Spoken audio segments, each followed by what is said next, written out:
Waste Bengal के रहने वाले रमेश मजुमदार अपने घर से कोई 1500 दौलतपुर नाम के किलोमीटर छोटे से दूर गांव हरियाणा के में रेवाड़ी हर शहर साल में रेलवे ठंड के पड़ती सरकारी थी, पद पर काम कर लेकिन रहे इस बार हैं। इनकी ठंड फैमिली कुछ अभी भी अलग गाँव ही में स्तर पर रहती थी। है। अब कुछ महीने के जनवरी बाद का इन्होंने महीना सोचा अभी कि शुरू मैं ही अपने हुआ था परिवार को और ऐसा अपने लग साथ रहा रखूं। था सर्दी और इसी अपनी सिलसिले चरम में सीमा रमेश पर जी पहुंच गई एक हो। कमरा ढूंढते हैं अपने गांव लिए। के यहाँ छोटे कमरा छोटे तो घरों की सस्ते में मिल गया, छतें पर सुबह ओनर ओस ने की 2 जगह महीने का सफेद एडवांस बर्फ अपने की पास परत रख से लिया। ढकी फिलहाल होती। रमेश को अपनी पेड़ों फैमिली की के साथ शाखाएं रहते हुए मानो करीब ठंड 1 से महीने सिकुड़ बीते गई थी। और उस कमरे और सूरज भी मकान ऐसा मालिक लगता ने था अपना जैसे रंग बादलों दिखाना की शुरू कर मोटी दिया। चादर ओढ़े बीच में सो मकान गया हो। मालिक ने ये भी बोला कि ठंड तुम का 10-15 मौसम दिन के लिए अपने अमीरों गांव के चले लिए तो जाओ। बहुत ही और रमेश सुहाना ने होता उनकी है, बात को नजरअंदाज लेकिन कर गरीबों दिया। के लिए और फिर उनके मुसीबत साथ का कुछ पहाड़ ऐसी टूटने घटनाएं जैसा घटी है। ना भाई, ये ऐसे ही एक जिसको गरीब सुन परिवार के की कहानी आपका है। खून 100 ग्राम तो गोपाल जरूर के सूख परिवार जाएगा। पर ये ठंड का मौसम 1987 की कहर बहुत बनकर ही टूटता creepy है। स्टोरी है जो हमारे साथ शेयर हे किया है ऊपर वाले, सार्थक भाई ने। ये इतनी मैं ठंड और कैसे बोलता पड़ा हूँ, रहे हो? कहानी सच में इतनी आपका ठंड खून में तो सूखा घर से जाएगा। निकलना भी फिलहाल मुश्किल हो गया है। भेजे गए ईमेल का लगता है स्क्रीनशॉट इस बार वीडियो ठंड देख कुछ ज्यादा ही बढ़ गई सार्थक भाई ने है। मेरे से बोला कि सच भैया में मेरा ऐसी नाम ठंड चेंज तो कर पहले दीजिए, कभी नहीं मैं देखी। identity reveal नहीं बाहर करता। जाने का तो और मन जो ही नहीं real करता। name है, वो ठंडी मैंने हवा change बदन को कर दिया। चीरती जैसे हुई मैंने आपको निकलती बताया है। था कि रमेश जी हरियाणा हाँ के मीरा, रेवाड़ी और शहर देखो के अंदर रेलवे सूरज भी डिपार्टमेंट में जैसे काम मानो करते लुका हैं। छुपी रमेश खेल जी रहा के है। में इनकी wife दिन और 2 भर बेटे कोहरा थे। छाया आपके रहता में से है। बड़ा लगता बेटा है और उसका कि एक ठंड बेटा और रेवाड़ी बढ़ती चली में जाएगी। जॉब करने के बाद सच में 1987 इस बार रमेश जी ठंड ने ने तो ट्रांसफर सबकी कर हालत दिया। खराब कर इस दी टाइम है। पर सार्थक भाई तुम 4 बाहर साल के कैसे थे और जाओगे? उनके भाई की तुम्हें उम्र तो 2 सुबह साल। सुबह उठकर रमेश जी ने सोचा सेठ कि हीरालाल की फैमिली को दुकान पर दिल्ली जाना बुला लिया पड़ता जाए। है। हम तो फिर भी घर में रहते हैं और चूल्हे के पास बैठकर कुछ गर्माहट ले लेते हैं। क्या करे मीरा, काम तो करना ही पड़ेगा। सेठ जी को तो कोई फर्क नहीं पड़ता कि कितनी ठंड है, उन्हें तो बस काम समय पर चाहिए। अच्छा मीरा, तो अब मैं चलता हूँ, नहीं तो मालिक फिर से गुस्सा करेंगे। गोपाल एक चाय की दुकान पर चाय बनाने का काम करता था, जहां उसे बहुत कम पैसे मिलते हैं और उसके परिवार का गुजारा बस किसी तरह से चल रहा था।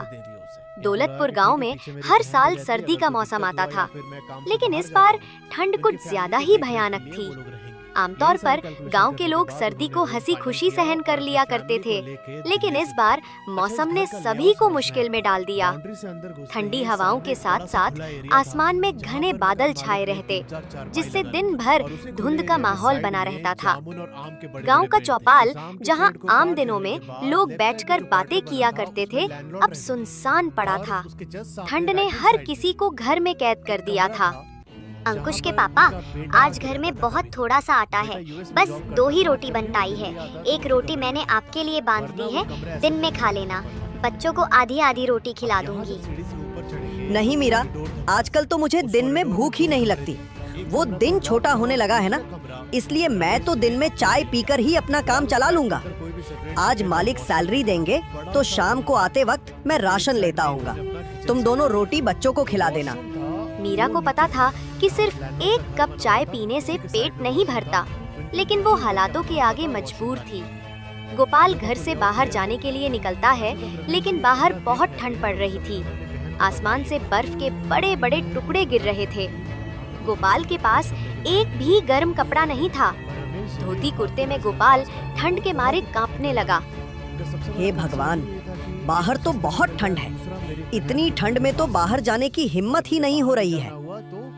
अपने आप को संभालता हुआ गोपाल कड़कती ठंड में भी मालिक की दुकान पर सुबह 6 बजे पहुंच गया। आ गया तू? चल जल्दी से सारे बर्तन धो दे। बर्तन धोकर फटाफट अदरक वाली चाय बना, ग्राहक आने वाले हैं। जी मालिक, अभी बर्तन धो देता हूँ। बर्फ जैसे ठंडे पानी में बर्तन धोना गोपाल के लिए बहुत मुश्किल होता था, लेकिन वो कहते हैं ना कि गरीबी सब कुछ करा देती है। बर्तन धोकर गोपाल ने ग्राहकों के लिए चाय बनाई और सबको चाय दी। चूल्हा जलाने के बाद गोपाल को ठंड से थोड़ी राहत मिली। गोपाल का बहुत मन हो रहा था कि 1 कप चाय वो भी पी ले। हे भगवान, ठंडे पानी से बर्तन धोने के बाद हाथ तो मानो जैसे जम ही गए। इतनी ठंड हो रही है, क्यों ना 1 कप चाय मैं भी पी लूं। उसने मालिक को 1 कप चाय दी और खुद भी 1 कप चाय पीने लगा। तभी मालिक ने उसके हाथ में चाय का कप देख लिया और गुस्से से भड़कने लगा। ये क्या गोपाल, तुम्हें यहाँ चाय बनाने के लिए रखा गया है या चाय पीने के लिए? मालिक, वो बहुत ठंड लग रही थी, गलती हो गई मालिक। आगे से चाय कभी नहीं पीऊंगा। ठंड लग रही थी? आज तो मैंने तुझे रंगे हाथों पकड़ लिया। न जाने रोज तू कितने कप चाय पी जाता होगा। अब रोज के 2 कप चाय के पैसे तेरी सैलरी से काटूं तब तुझे समझ आएगा। मुफ्त का सामान मिला नहीं कि लूटना शुरू। बेचारा गोपाल सैलरी काटे जाने की बात से बहुत दुखी हो गया। उसे नहीं पता था कि 1 कप चाय की उसे इतनी भारी कीमत चुकानी पड़ जाएगी। शाम को उसे मालिक ने आधी सैलरी दी। मालिक, मुझे माफ कर दीजिए। अब से मैं चाय नहीं पीऊंगा, लेकिन मुझे पैसे पूरे दे दीजिए। मैं सच कहता हूँ मालिक, आज मैंने पहली बार चाय पी थी। वो पहनने के लिए गर्म कपड़े नहीं है ना, इसलिए मुझे ठंड ज्यादा लगती है।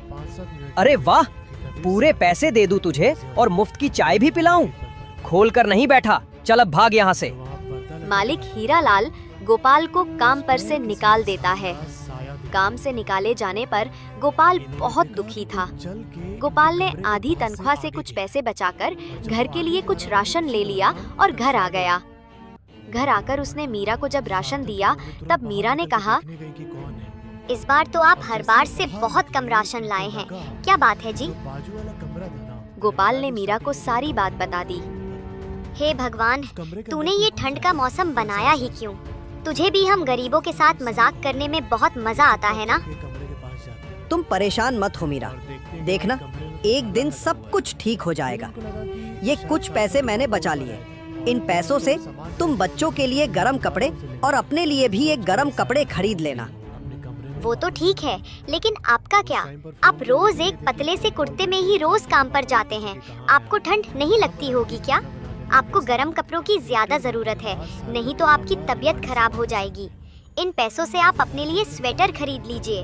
बच्चों के पास तो अभी पुराने स्वेटर हैं, उनसे उनका काम चल जाएगा। मैं तो ज्यादा समय चूल्हे के पास होती हूँ, मुझे तो ठंड कम लगती है।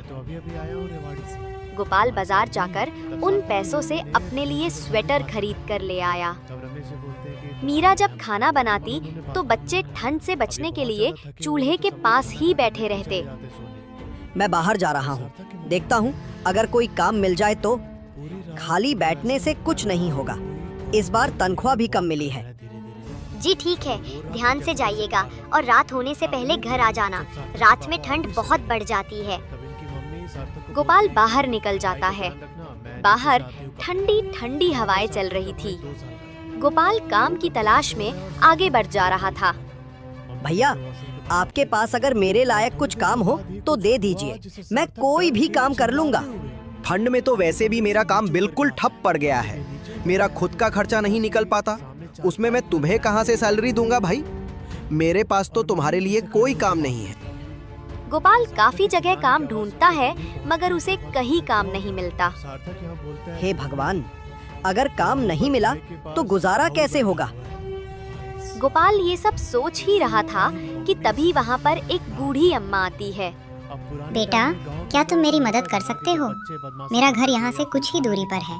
ठंड भी बहुत है ना, और मैं भी बहुत थक गई हूँ। ये कुछ मेरा सामान है, इसको मेरे घर तक पहुँचा दो बेटा, तुम्हारा बड़ा एहसान होगा। ठीक है माताजी, चलिए मैं अभी आपका सामान आपके घर तक पहुँचा देता हूँ।